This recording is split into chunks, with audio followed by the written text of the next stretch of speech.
Okay, so we're doing this thing. It's a method of Bible study called SOAP.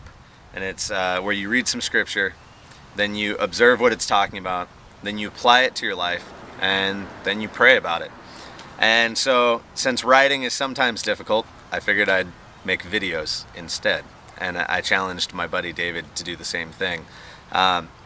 So I'm taking the first step and going for it. So here it is. I was reading about Samson, and we've been doing this whole series on purity.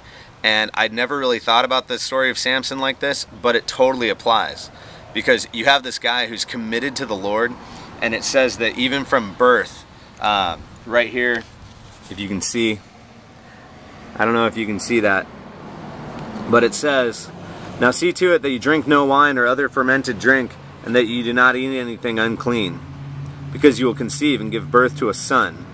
No razor may be used on his head, because the boy is to be a Nazarite, set apart to God from birth, and he will begin the deliverance of Israel from the hands of the Philistines." Now he didn't have magic hair or anything, but you weren't allowed to use a razor on his head because it was a vow to God, that he's denying himself the pleasure, I guess, of having a haircut so that he can be holy and righteous before God. But so Samson gets himself into some trouble by sleeping with this girl who's not even Jewish. She's not even an Israelite.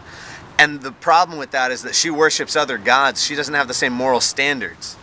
And so, just like today, how we have issues if we date non-Christians because they don't have the same rules, they don't have the same morals, they don't have the same guidelines.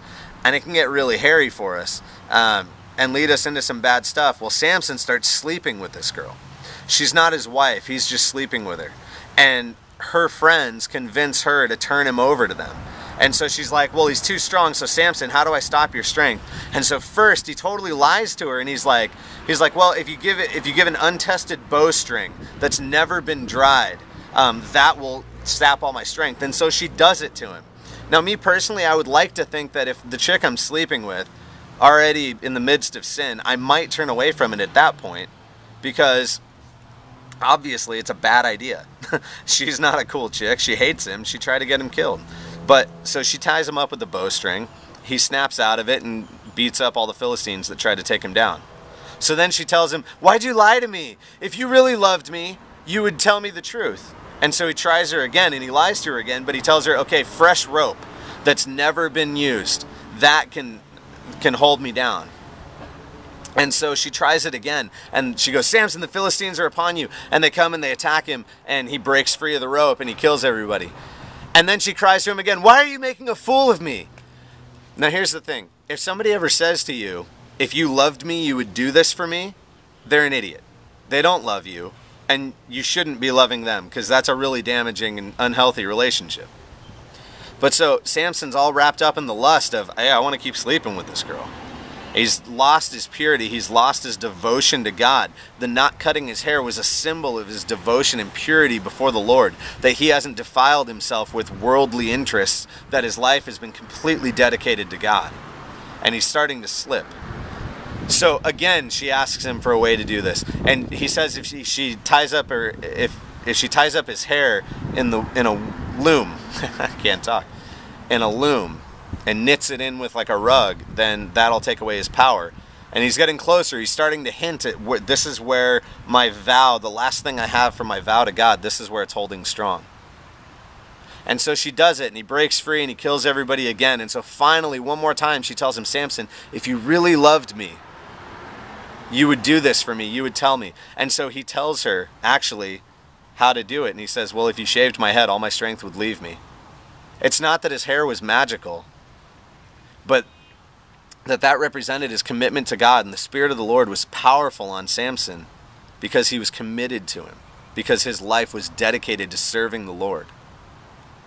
And so when he took that away, when he gave that up and gave away his vow to God in favor of sleeping with this girl, the Lord took away his spirit, and Samson was captured, and they plucked out his eyes. And so it goes on, and there's more to the story. But the part I wanted to focus on is that it totally applies to this lust thing, and it applies to our lives now, that the things that I want that aren't good for me, it's not just that thing isn't good for me, but it leads me to make other decisions that take me away from God. And it leads me to consider what things in my life am I giving up, what vows to God am I possibly breaking you know, looking back on those moments when I've had those times where I've said, God, I would do anything for you. I would give up my whole life. I would walk to the cross and be nailed to it myself to follow you. Because I've prayed those times.